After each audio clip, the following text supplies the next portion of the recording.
Hi everyone. आज आप लोग का एग्जाम था। ठीक है, तो आज की कुछ संभावित क्वेश्चन जो स्टूडेंट से हम लोगों को मिली है। ठीक है, तो कुछ स्टूडेंट से पता करने पे पूछा गया है कि क्वेश्चंस सर थोड़ा सा आउट ऑफ सिलेबस आया था। तो थोड़ी बहुत क्वेश्चंस जो है आउट ऑफ सिलेबस आती रहती है। ठीक है, इसकी संभावना हर एक एग्जाम में होती है। तो आपके इस एग्जाम में भी क्वेश्चन उस टाइप की आई है। और इस बार थोड़ा सा सिलेबस चेंज हुआ है, उसका कुछ थोड़ा सा डिफरेंस आपको अपने क्वेश्चंस में देखने को मिले होंगे। तो आप गौर किए होंगे कि आपके जो भी क्वेश्चंस ऑब्जेक्टिव में पूछा गया है, तो बहुत कम क्वेश्चंस आपको Indian cinema, art and culture से उठाया गया है, लिटरेचर से बहुत कम उठाया गया है। ठीक है, आपको ज्यादा जो क्वेश्चंस है वो आपको एक्टिंग स्टाइल, मेथड, एक्सरसाइज, ये सब से आपको पूछा गया है। और सबसे ज्यादा क्वेश्चन अगर पूछा गया है कुछ, तो वो है थिएटर और प्ले राइट्स। ठीक है, तो इनसे संबंधित ज्यादा क्वेश्चंस पूछा गया है ऑब्जेक्टिव सेक्शंस में। तो हम लोग ऑब्जेक्टिव सेक्शंस की बातें अगले वीडियो में करेंगे, क्योंकि बहुत सारी क्वेश्चंस अभी सभी स्टूडेंट के पास से आने की बाकी है, सभी से कंसल्ट हो नहीं पाया है। तो कुछ क्वेश्चंस मेरे पास आए हैं, वो हैं सब्जेक्टिव के। ठीक है, तो यहाँ पे आप देख रहे होंगे कि सब्जेक्टिव के किस प्रकार क्वेश्चंस पूछे जा चुके हैं, जो आपको सिलेबस में कवर करवाया गया था। ठीक है, तो इसमें आप देखेंगे कि who is your favourite actors, why do you like their work, what have you learn from them, right this in detail. यानी कि आपकी पसंदीदा एक्टर या एक्टर्स कौन से हैं, उनके काम आपको क्यों पसंद हैं, और उनसे आपने क्या सीखा है, इसके विस्तार से स्पष्ट करते हुए आप लिखें। ठीक है, तो हूबहू क्वेश्चंस की मैं आपसे कल्पना नहीं कर सकता हूं। ठीक है, क्योंकि क्वेश्चंस की पूछने का जो लाजा होती है आयोग की, तो वो थोड़ा सा अपने प्रकार से पूछती है, लेकिन क्वेश्चन से संबंधित कुछ बिंदुओं को देखें। ठीक है, कल्पना करें तो आपको यही क्वेश्चंस पूछा गया था, जो 20 मार्क्स यानी 20 मार्क्स का एक क्वेश्चंस था। ठीक है, तो एक कंपलसरी क्वेश्चंस हो सकती है, और 20 मार्क का दो क्वेश्चंस सब्जेक्टिव में पूछा गया था, क्योंकि वहां पे आपका जो मार्क्स था वो 40 था। ठीक है, तो आपको ध्यान रखना है 60 मार्क ऑब्जेक्टिव का था। तो इसलिए आप दो क्वेश्चन आसानी से कर सकते थे, और आप 40 मार्क्स कवर कर सकते थे। तो इन सभी चीजों को एग्जाम में देते वक्त ध्यान रखा जाता है, इसीलिए वो 20 मार्क का दो क्वेश्चन पूछा गया था। क्योंकि इस चीज पे भी बहुत सारे स्टूडेंट का कंफ्यूजन था, ये आपका क्लियर हो गया।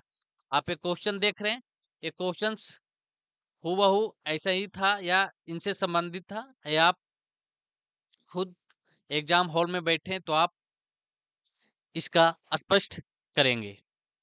अगले क्वेश्चन हम लोग देखते हैं, जिसमें पूछा गया है कि जो आपका पसंदीदा एक्टर्स। ठीक है, ये तो क्वेश्चन 20 मार्क्स का था, तो आपको ध्यान रखना है 20 मार्क्स वाले क्वेश्चंस को। नेक्स्ट क्वेश्चन आपसे पूछा गया है रस से संबंधित। तो रस से संबंधित कई बार क्वेश्चन आपसे पूछा जा चुका है। ठीक है, सब्जेक्टिव में आप प्रीवियस ईयर पेपर उठा के देखेंगे, तो आपको 18 में नहीं पूछा गया है रस से संबंधित, लेकिन 19, 20, 21 और 22, 23। ठीक है, इन 4 सालों वाले पेपर में रस से संबंधित एक न एक क्वेश्चंस 10 मार्क्स का या 20 मार्क का पूछा जा चुका है। तो यहाँ पे भी आज के एग्जाम में आपको रस से संबंधित क्वेश्चंस पूछा गया था सब्जेक्टिव में। तो इसमें क्या पूछा गया था वो आप ही निश्चित करेंगे। इसमें कुछ स्टूडेंट का कहना है कि नव रस का इस्तेमाल पूछा गया था, जिसमें पूछा गया था कि नव रस का इस्तेमाल कब, क्यों और कैसे किया जाता है, और एक्टर का इस्तेमाल फिल्म और थिएटर में एक्टिंग करते वक्त क्या-क्या ध्यान रखते हैं। ठीक है, एक्टर इसका इस्तेमाल फ़िल्म और थिएटर में एक्टिंग करते वक़्त क्या-क्या ध्यान रखते हैं, ऐसा करके पूछा गया था। यानी कि रस से ही संबंधित क्वेश्चन पूछा गया था। ठीक है? तो when, why and how are the 9 rasa used and what do actors keep in mind while using them and acting in films and theatre? तो एक तो ये हो गया।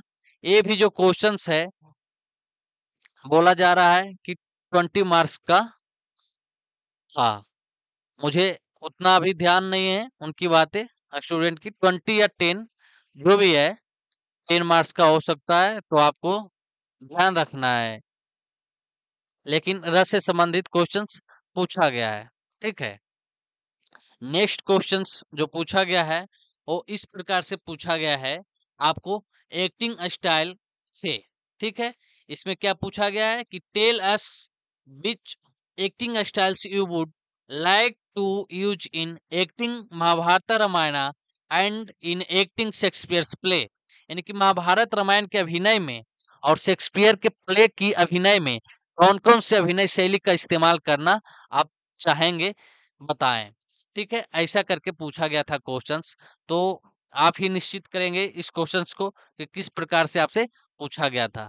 तो ये 3 क्वेश्चंस जो है अभी सब्जेक्टिव का आया है मेरे पास बहुत सारे स्टूडेंट के। ठीक है, जो कंसल्ट किए थे, और थोड़ा-सा आपका सिलेबस जो है इस बार डाइवर्ट हुआ था, और क्वेश्चंस जो है बहुत ज़्यादा पूछ ली गई है। ठीक है, थिएटर से संबंधित, शेक्सपियर के नाटक से संबंधित, प्ले राइट से संबंधित, ठीक है, और एक्टिंग मेथड, ये सब से संबंधित। तो थोड़ा सा आपको दिक्कत होगी, क्योंकि बहुत कम क्वेश्चंस जो है आर्ट एंड कल्चर से पूछा गया है, नए के बराबर, जिसमें आपको उड़ीसा की दस्तकलाई एक पूछा गया था, इनसे संबंधित पूछा गया था, और एक स्टैनिस लवास्की का मैजिक ईव से संबंधित भी कुछ क्वेश्चंस पूछा गया था ऑब्जेक्टिव सेशंस में। और ऑब्जेक्टिव सेक्शंस में एक बहुत ही पॉपुलर क्वेश्चंस पूछा गया है, जो पॉपुलर एक प्ले ही है। ठीक है, शेक्सपियर का बहुत ही पॉपुलर प्ले है, तो ये आपसे पूछा गया है।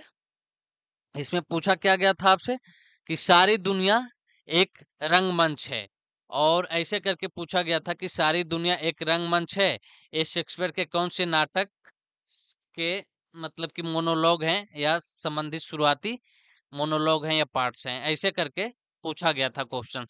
तो जो है सारी दुनिया एक रंगमंच है, एज यू लाइक इट नाटक है जो शेक्सपियर का है, इसका शुरुआती मोनोलॉग है, जो विलियम शेक्सपियर का कॉमेडी जेनर का प्ले है, एज यू लाइक इट।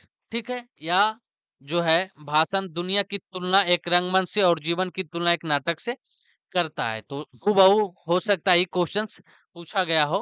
ठीक है, मैं इन सभी क्वेश्चंस का निश्चित नहीं करता हूं, क्योंकि ये सभी जो मेरे पास रिपोर्ट्स आई है, इंफॉर्मेशन आई है, वो सभी स्टूडेंट से संबंधित है। इसमें ना आयोग का कोई ऑफिशियल अनाउंसमेंट है, ना उनका कहीं पेपर मिला है। ठीक है, तो आप अपने अनुसार आप निश्चित कर सकते हैं। कट ऑफ की बात करें हम, तो आपको पेपर 1 में अगर इस प्रकार के जो